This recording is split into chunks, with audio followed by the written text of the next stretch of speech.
My name is Elijah Carter, and I am 37 years old. Until recently, I was an ordinary man living an ordinary life. Until I died, I don't mean metaphorically.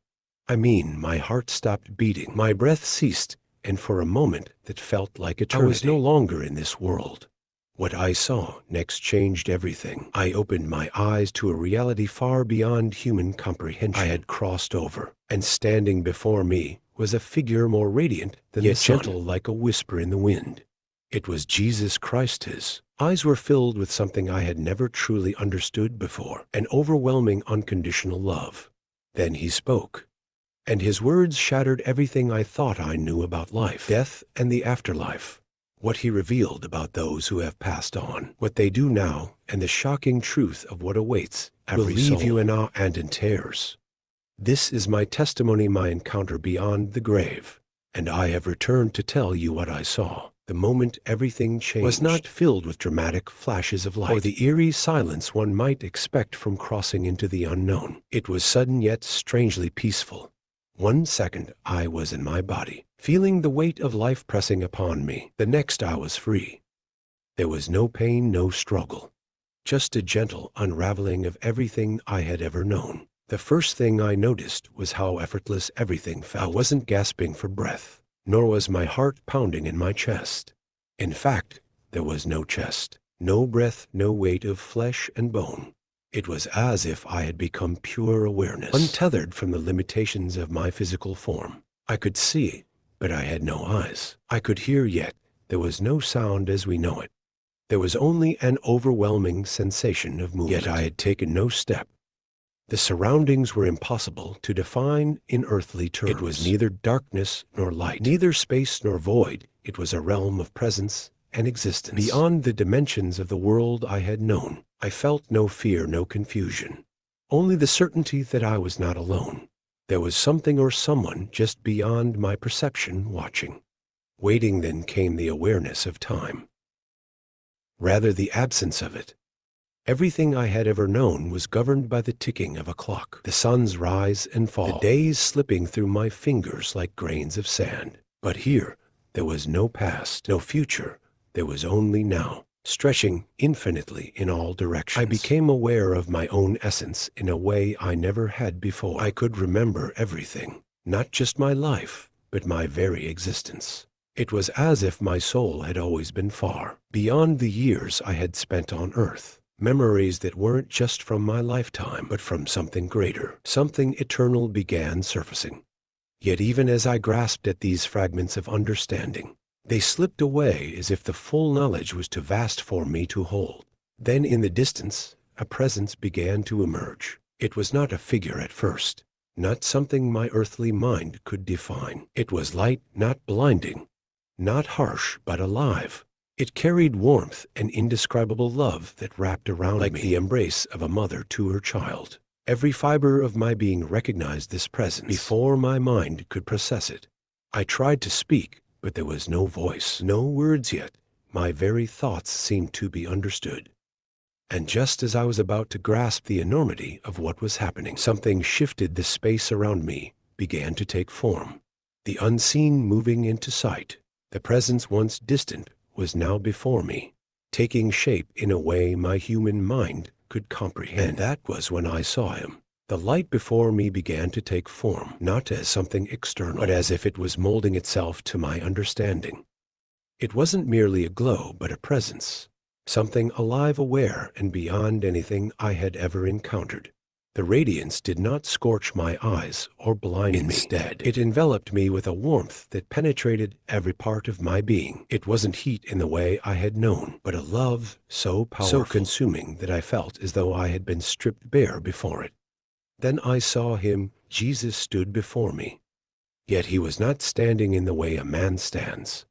His form was both physical and beyond physical, as though the very concept of solidity was different in this realm. His robe was not made of fabric, but of light woven together in purity beyond human comprehension. It shimmered without movement, a brilliance that did not flicker or fade, but it was his face, his eyes, that held me in place. The moment I met his gaze, I understood what true love was. It wasn't affection or kindness as I had known them. It wasn't merely a warm feeling or a compassionate touch. It was everything, the source of existence itself. His eyes saw through me into me, revealing every corner of my soul. He saw my failures, my sins, my regrets, yet there was no condemnation. He saw my fears, my doubts, my brokenness, yet there was no rejection. He saw all that I had ever been, all that I was, and still. His gaze remained filled with the deepest love I had ever felt. A wave of emotion rushed over me, something deeper than sadness, deeper than joy. It was as if my soul recognized him before my mind could process it. Every burden I had carried in life, every shame, every unanswered question, every hidden wound was laid bare before him. Yet I felt no fear. There was no need to explain, no need to justify. He already knew. He had always known. Then he spoke.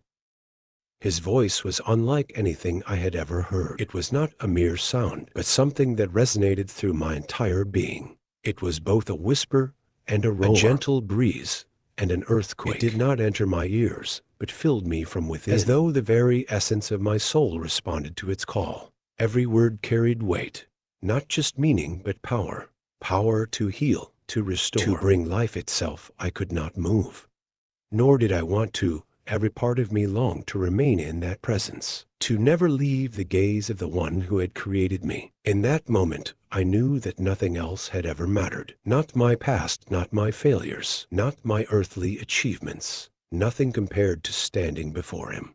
Then he began to reveal things to me, things I had never known, things that would change everything. As I stood before him, suspended in a reality beyond time, I felt an awareness flood into me, an understanding that went beyond human knowledge. It was not simply that I was being told something. It was as if my soul was remembering a truth that had always been there, hidden beneath the distractions of earthly life. I was being shown what happens after death, what becomes of those who have passed, and it was nothing like I had imagined.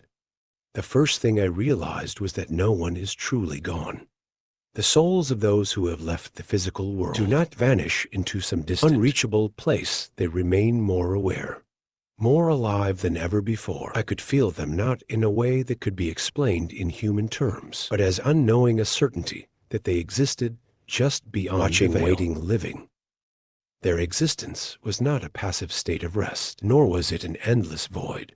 There was movement, purpose, even choices being made. Some were at peace, bathed in light and love, fully embraced by the presence of God. They were not idle, not merely waiting for some final event to unfold. They were active, engaged in a way that was beyond the physical concept of action. There was worship, but not in the sense of repetitive praise. It was an existence of complete harmony with their Creator, an eternal outpouring of joy and a fulfillment of purpose beyond anything I had ever imagined. Others, however, were distant, not lost in the way we think of being lost, but separated, caught in a state of longing. They were aware of what they had left behind, yet unable to reach back. Some were burdened with regret, aching for another chance, desperate to speak to those still on earth, to warn them, to tell them what truly mattered.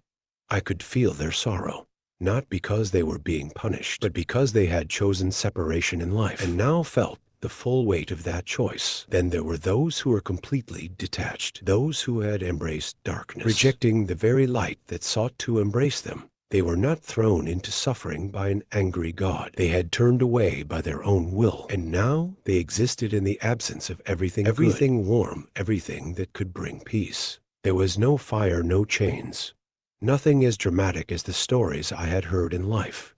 But there was emptiness, a vast, hollow nothingness that stretched beyond comprehension. The most shocking truth that this state of existence was not something that happened to them. It was something they had chosen piece by piece, through their own hearts, their own desires. They had spent their lives running from the light, and in the end, they had simply arrived at the destination they had been walking toward. All along, I understood then that the afterlife was not merely a place, but a continuation, a revealing of what had always been within a person's soul. And in that moment, Jesus showed me what this meant, not just for those who had passed, but for the living as well. As I stood in his presence, overwhelmed by the reality of what I had just witnessed, Jesus turned his gaze toward me, his eyes filled with both love and sorrow, pierced through every barrier I had ever placed around my heart. There was no hiding, no pretending. He saw me completely, every thought, every action, every moment of my existence laid bare before him. And yet, despite knowing every weakness, every failure, his love for me did not waver. Then he began to speak again. His voice was not loud, yet it carried more power than anything I had ever known. It was not a collection of words. It was truth itself, a force that moved through my very being, filling me with understanding beyond what my mind could hold. I felt knowledge pour into me, not in sentences or explanations, but in pure awareness, like a flood of realization that reshaped my soul. What he revealed was not just about me. It was about humanity, about the choices we make, about the unseen battle that rages around every person. From the moment they are until born, the moment they take their last breath. He showed me that life is not random. Every soul has given countless opportunities to turn toward the light. The whispers of truth, the quiet pull toward goodness, the moments of conviction. These are not accidents, they are deliberate calls. Invitations from heaven to return to the one who created us. Yet so many ignore them. I saw people trapped in their daily lives, too busy chasing after things that did not matter to notice the presence of God all around them. I saw souls consumed by anger, bitterness, and pride, refusing to surrender because they believed they had all the time in the world. I saw those who had convinced themselves that they were beyond saving, drowning in regret, not realizing that forgiveness had always been within reach. Then I saw the darkness that fought against them. Jesus showed me how the enemy worked, not in obvious ways, but through subtle deceptions, small compromises that led to great separations. The distractions, the temptations, the doubts, none of them were coincidences. They were part of a strategy, a slow, methodical pulling away from the truth. The enemy did not need to drag people into evil. He only needed to keep them indifferent, to make them believe that they had more time, that repentance could wait, that their actions had no eternal consequence. But there was one truth that stood above all else. Every soul that was lost, every person who had turned away, was not abandoned. Jesus had not given up on them. The love I saw in his eyes was not just for those who had already found him. It was for those who were still wandering, still resisting, still living as though this life was all there was. The weight of that love was overwhelming. It was a love so deep, so immeasurable, that I could feel it aching within him, as if every lost soul caused him indescribable sorrow. Then he spoke of the time that was left. I felt a shift, a sense of urgency unlike anything I had ever known. The time of grace was not infinite. The doors of mercy were open now, but they would not remain open forever. The world was reaching a point where choices would become final, where hearts would be sealed in the paths they had chosen. Not because God was unmerciful, but because he honored free will. He had given every soul the power to choose their own eternity, and soon the time for choosing would come to an end. I saw the moments that were yet to come. Warnings that would be ignored, signs that would be dismissed, and a final call that would be given to all. Some would listen, some would turn back in time, but many would continue as they were blind to the truth. Until it was too late, Jesus' face was filled with both sorrow and hope. Sorrow for those who would reject him, yet hope for those who would hear his voice before the doors closed forever. The weight of what I was being shown was unbearable. My soul trembled, my spirit wept. Not because of fear, but because of the realization of how many would be simply lost because they refused to see. I understood then why I had been allowed to see these things. It was not for my sake alone. There was a reason, a purpose beyond myself. I was being given a message, a truth that was not meant to stay with me alone. It was meant to be carried back, to be spoken, to be shared.